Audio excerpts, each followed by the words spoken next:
Scotch, bourbon and rye. If they like a bottle, they'll tell you why. Hey everybody! Welcome to another episode of Trenny and C. I'm Trenny, this is C. We've got ourselves a little scotch on our hands today. Finally, I feel like it's been a long time. We haven't drank a lot of scotch lately. It's true, because this time of year it's the spirit release time of year. We're in the spirit of things. Plus, it's like Dr. Don's Northern Border collection comes out. Like, we're really into that. You know, like 40 Creek comes out with their annual thing. Like, so we get into a lot of Canadian and bourbon. So it's nice to actually kind of take a step back and, you know, where it all kind of started for me was the scotch. So it's kind of cool. And I have not seen this on the shelf around here, even though it's a very common. I mean, this is the Benromach 10-year-old. Yeah.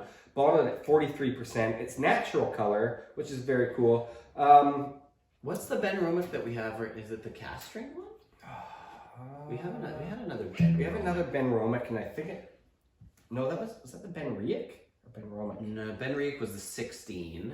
Right. So the Benromach, that was the cast strength one. Yeah. That's so right. I don't have a ton of experience with Benromach myself. Well, what's kind of cool about this company is that they are a Speyside region, and compared to the one that we've tried, this one actually has a little bit of a peated style to it. It doesn't talk about it too much on the bottle. Well, it does. It says with a subtle, smoky smoke. Benromach character. But the funny thing about that is subtle smoke for some people is peat to it. You know, another. This is natural color. It says 43%, 10 years old. It checks a lot of boxes. Yeah, and it's reasonably priced. This is in like the $70 to $80 sub range. 100 is always good around here. Yeah. So this one again, single malt Scotch. I believe this is kind of like a family-owned style business. Very, very nice that they're offering some different ones in our market here in Western Canada. So very cool. Okay. Let's get into nice color. It is natural color, so that is a nice kind of like it's a 10 years of color on this sort of thing. You know, maybe I'll just do a little bottle show. Sure. A little bottle show off for the camera. There it is, 10 years old. And show the color up close. Yeah, 43%. What can I do for? There you go. Nice kind of medium amber kind of thing going on. Mm-hmm. Anyway, yeah, cool. So with this one, like I said, there is a bit of a smoky peatiness to it. But one thing that the characteristic that I really like about this is the fact that there's like a nice Oloroso kind of style sherry in the bottom of that glass. Yeah, there's a little bit of this rubber kind of thing going on. There's a little bit of a... It has that like armchair leather thing. Oh, that's exactly what it is. It's like real leather. Yeah, it smells like it's like a real you sit down in the seat and it's like Well, it's like when we did a creaking leather of that what was it called? The snake pheromone one. Oh, like it has a slight echo of that. Glen Cadam, yeah. It's got a slight echo of that style of sherry. But you know, a sherry note in there that's leathery. It has a leathery but fruity thing going on.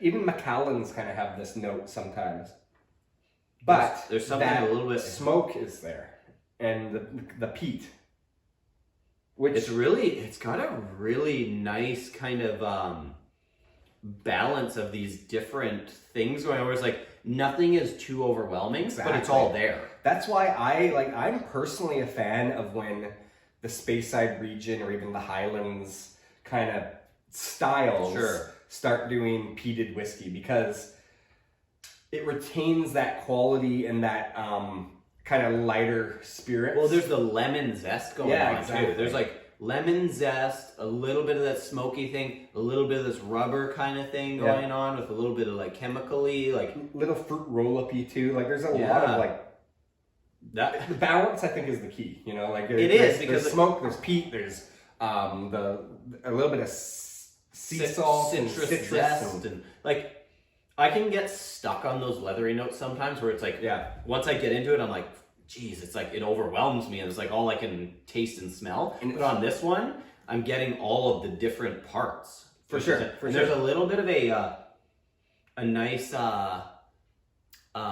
like a baking spice kind of thing going on in there too. Well, like compared to a lot of the like Isla styles or whatever, there's a little bit more, less iodine and more less fruit and zest, icically kind of like it's not as it's not as dominant, right? There's like other things can get through. It's even a bit grassy. Yeah, there's actually, but it's also like it's like mulched grass. It's quite savory and like gamey in a way. Like sure, it kind of reminds me of another 10-year-old, the Talisker 10, where it's not just peat balm, but there's other characteristics. But like, think about what we've just said about the nose of this. We've only nosed this. This is just the nose, and we're on to like so much stuff. Like lots is going on. This is cool. That's cool. Okay, let's have a flavor. Let's have a flavor of it.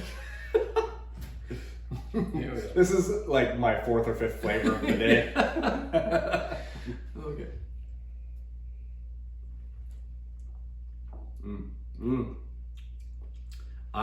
Okay. This is one of those whiskeys where the flavor matches the nose. Totally, it does. It's right? got like, a lot going on. Like, and that sounds weird because you would think in most cases that the whiskey it's going to taste like it smells. Yeah. A lot of cases they don't. No, they're like, that's why like I've always thought if I quit drinking, I would just be a nose. Like I'd get as much satisfaction, you know? Yeah. Because the nose is so different. We can still do these videos. I'll just be like, okay, thanks. Yeah, Thanks. exactly. Okay, but again, on the flavor, the viscosity of it, it was nice and well balanced. It's not too thick, it's not too thin. It coats the mouth. There's kind of more honeys and herbal things going on, kind of that a little bit more typical Space Side, but that smoke and peatiness is it's up front. It's present, but it's not overwhelming or dominant. And I think that the 43% works nicely too. Totally. Because it has enough mouth presence that like you know it's there, but it's not, again, everything about this is like it's a real nice balance. Like nothing takes over, nothing dominates, but all those factors are present, which makes it super well balanced. Yeah, and I think with our previous experience of Benromach, which we had a cask strength and it was really hot. That's the thing that was, I seem to remember about it being like, I was slightly disappointed because it was just too hot, but it was also like 62% or something.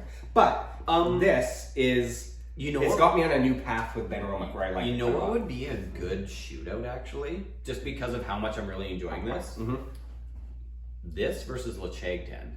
Totally. These are like, that's a kind of a good because there's similar like matchup styles. Similar maybe not flavors, but the way they're made. But we love Lacheg 10, and so far I'm really liking this on a 10. Yeah. So it's like, that would be kind of a nice, that maybe be a cool shootout. It like would a be. blind shootout, like which one's your favorite? And I gotta say, like, it's showing that 10 years old as something that has a peat influence is a really good age. Yeah. Because like the other things that make the spirit shine are there. Yeah. And then the back seat is that peat for sure. Cool. Okay. Well, this is fun. This is a great bottle. Definitely like an early recommendation. It's good stuff.